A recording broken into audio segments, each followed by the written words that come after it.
कहानी की शुरुआत होती है फे नाम के एक लड़के से जो एक साथ सैकड़ों दुश्मनों का सामना कर रहा था। उसने अपनी मार्शल आर्ट्स की कला से कईयों को धूल चटा दी, मगर बदकिस्मती से सबने एक साथ हमला करके उसे बेहोश कर दिया। तभी उसे अपने बचपन की झलक दिखाई दी जब वो अपने पिता के साथ एक अनाथ आश्रम चलाता था। एक दिन उन्हें फियरी नाम का एक लड़का मिला जो बिल्कुल मरने की हालत में था। वो तुरंत फियरी को अपने अनाथ आश्रम में ले आई और उसका इलाज किया। तब फे ने उसे फिर से उठने की हिम्मत दी और कहा कि मैं हमेशा तुम्हारी रक्षा करूंगा। इसके कुछ सालों बाद देश का काफी मुश्किल दौर शुरू हो गया। जगह जगह क्रांति, युद्ध, गरीबी और दुश्मनों के हमलों की वजह से आम लोगों का बहुत बुरा हाल था। व्यापारियों के लालच के कारण सैकड़ों मजदूर समुद्र में मारे जाते थे। इसके बाद हम हांगपो नाम की जगह को देखते हैं जहां ब्लैक टाइगर और नॉर्थ सी नाम की गैंग्स का बोलबाला था। वहां के सट्टेबाजी, नशे और कोठों के व्यापार पर ब्लैक टाइगर गैंग का कब्जा था। इन व्यापारों को संभालने का काम मास्टर लुई के 3 बेटों के पास था, जिनका नाम था नॉर्थ इविल, ब्लैक क्रो और ओल्ड स्नेक। फिर मास्टर लुई ने नए सिपाहियों को भर्ती कर लिया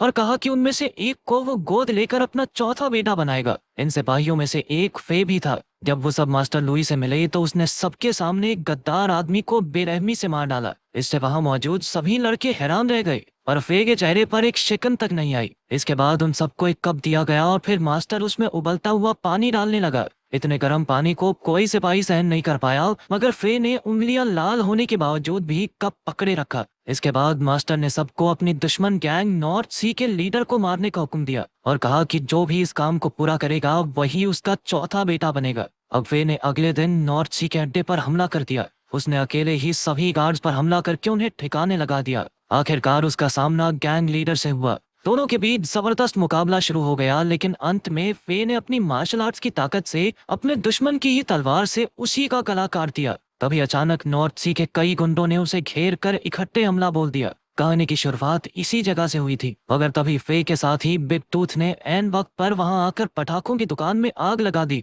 और फे को लेकर वहां से भाग निकला। जब वो ब्लैक टाइगर के अड्डे पर पहुंचा तो फे की बहादुरी देखकर मास्टर बेहद खुश हुआ और उसने फे को गोद ले लिया। वहीं दूसरी ओर जब नॉर्थ सी के लीडर के बेटे वो लॉन्ग ने अपने पिता का सर चौराहे पर लटकता हुआ देखा तो उसका खून खौल उठा। अब उसने अपने पिता के कातिल का खात्मा करने की ठान ली थी। उधर जब फे की हालत सुधरी तो उसे गोद लेने की रस्म में टैटू बनवाने को कहा गया। तब टैटू बनाने वाले ने फे को बताया कि ब्लैक टाइगर गैंग का एक खुफिया खजाना है जो सिर्फ 2 अलग अलग चाबियों से खुल सकता है। ये चाबियां इस वक्त मास्टर के बेटे ब्लैक क्रो और ओल्ड स्नेक के पास थी। मास्टर का बेटा बनने के बाद फे ने अपनी फौज के साथ नॉर्थ सी गैंग के इलाके पर हमला कर दिया। इस युद्ध में उनकी जीत हुई, मगर न जाने कैसे वो लॉन्ग वहां से बचकर भाग निकला। इसके बाद सभी लोग फे की इज्जत करने लगे और उसने गैंग को संभालने का जिम्मा उठा लिया। फे ने अपनी देखभाल के लिए ऑर्किड नाम की एक लड़की को रखा था जो शायद उसकी बचपन की दोस्त थी। एक शाम वो अपने बाकी भाइयों के साथ खाना खाने बाहर गया। हर कोई उसकी काबिलियत से खुश था, मगर नॉर्थ एविल उससे जलता था।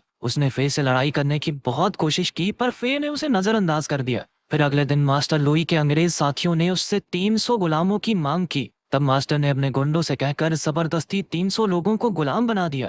इधर फे को बार बार अपना बचपन दिखाई देता था। एक दिन उसने ऑर्चिड को अपनी जिंदगी की कहानी सुनाई और तब हमें पता चला कि एक दिन फे अपने अनाथ आश्रम के दोस्त फियरी, फा और चुन के साथ खेल रहा था कि तभी ब्लैक टाइगर के गुंडों ने फा को अगवा कर लिया ताकि वो उसे कोठे पर बेच सकें। जब फे के पिता को ये पता चला तो वो तुरंत उस गुंडे को पकड़ने निकले, लेकिन तब तक बहुत देर हो चुकी थी क्योंकि वो फा को पहले ही बेच चुका था। इसके बाद ब्लैक टाइगर गैंग ने फे के पिता के अनाथ आश्रम में आग लगा दी। फे के पिता सभी बच्चों को बचाने में जुट गए और इसी चक्कर में अपनी जान से हाथ धो बैठे। इससे फे और फियरी को इतना गुस्सा आया कि वो उस ब्लैक टाइगर गैंग के गुंडे के घर बदला लेने पहुंच गए, मगर उसे तो पहले ही किसी ने मार दिया था। इसके बाद उन दोनों को एक गुरु ने अपने पास रखा और कई सालों तक उन्हें मार्शल आर्ट्स की शिक्षा दी। फिर बड़े होकर जब वो अपने शहर लौटे तो उन्होंने अपनी ही ईगल गैंग बना ली। अब उन्होंने फे के पिता और बाकी सबके माँ बाप की मौत का बदला लेने का फैसला किया, जिन्होंने ब्लैक टाइगर की गुलामी में अपनी जान गंवा दी थी। तब से फे ब्लैक टाइगर गैंग का हिस्सा बनने की कोशिश करने लगा।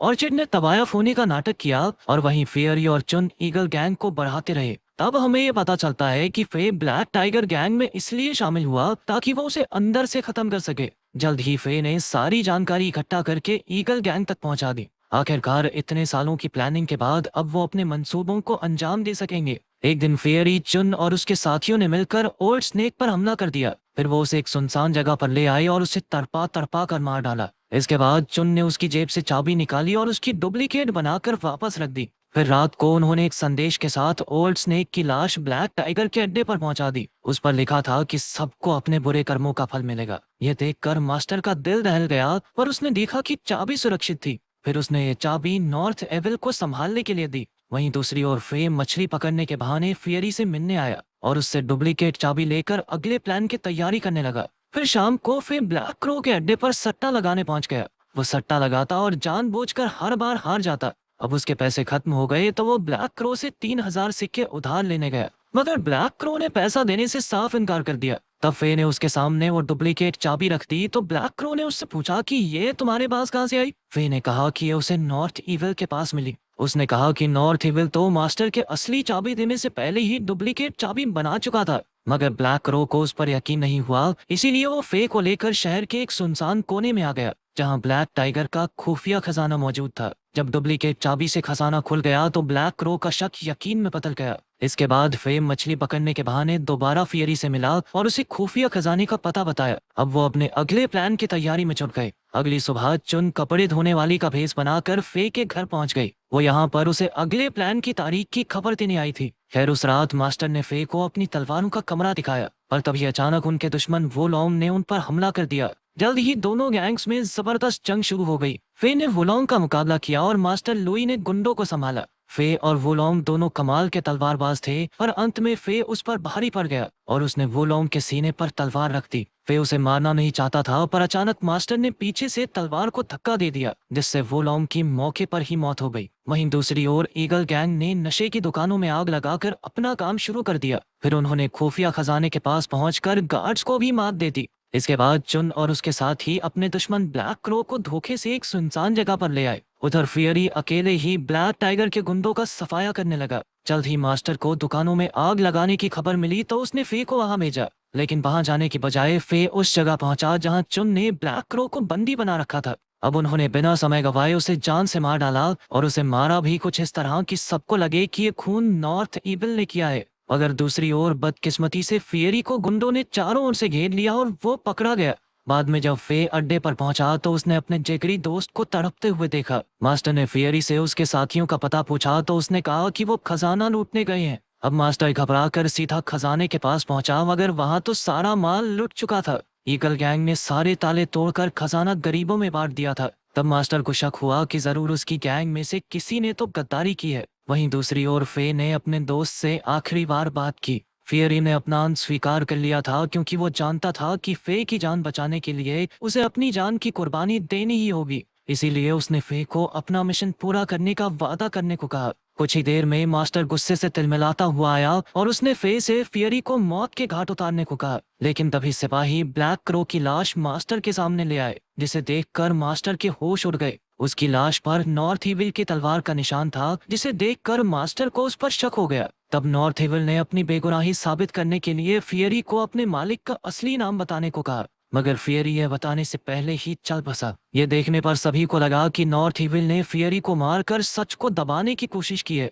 खैर मास्टर बिना कुछ कहे वहां से चला गया। वहीं फे को फियरी की मौत का बहुत गहरा सदमा लगा था और वो अपने दोस्त के साथ बिताई हुई यादों में खो गया। फिर अगली सुबह फे ने ऑर्किड की बाहों में रोककर फियरी की मौत का गम मनाया। ऑर्किड ने उसे शांत किया और अपने मिशन पर ध्यान देने को कहा। ऑर्किड ने बताया कि उसके दिमाग में एक प्लान है, मगर वो प्लान है क्या उसने फे को बताया नहीं। फिर रात को ऑर्किड अपनी एक सहेली के साथ नॉर्थ इविल के पास गई। नॉर्थ इविल मालिश करवा रहा था तो ऑर्किड ने उसे कहा कि वो उसे फे का राज बताना चाहती है। ऑर्किड ने खुलासा किया कि फे ने ही खजाने पर हमला किया था और वही ब्लैक क्रो और ओल्ड स्नेक का कातिल है। फिर उसने बताया कि मेरा असली नाम फा है और मुझे बचपन में ब्लैक टाइगर के गुंडों ने कोठे पर बेच दिया था। ये कहकर उसने नॉर्थ इविल का विश्वास जीत लिया और उसके करीब आने लगी। तभी अचानक उसने अपने बालों की सुई निकालकर उस पर हमला कर दिया, मगर नॉर्थ इविल भी इतनी जल्दी झांसे में आने वाला नहीं था। उसने फा का गला दबाया और उसे पानी में डुबोकर बड़ी बेरहमी से मार डाला। इसके बाद वो उसकी सहेली की ओर बढ़ा, जो कोई और नहीं बल्कि चुन थी।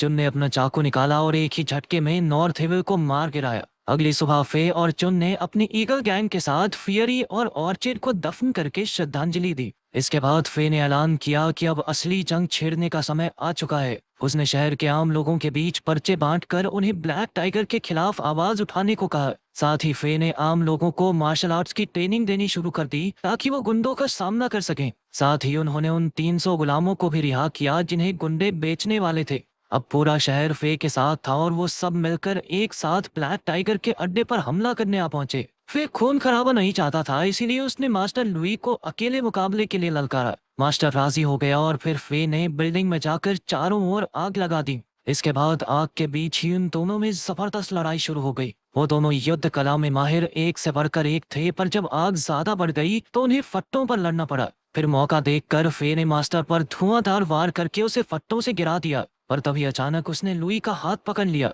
मगर मास्टर को यह हारी हुई जिंदगी कबूल नहीं थी और आखिर में आग में गिरकर उसकी मौत हो गई। आखिरकार हांगपू शहर गुलामी से आजाद हो गया और फे की गैंग ने सबको उनके हक का काम और पैसा दिया। अंत में फे ने एक नया मार्शल आर्ट स्कूल खोला और यहीं से हांगपू शहर में शांति और खुशी की शुरुआत हुई। अगर वीडियो पसंद आई तो लाइक कर देना, चैनल को सब्सक्राइब कर देना। मिलते हैं अगली वीडियो में।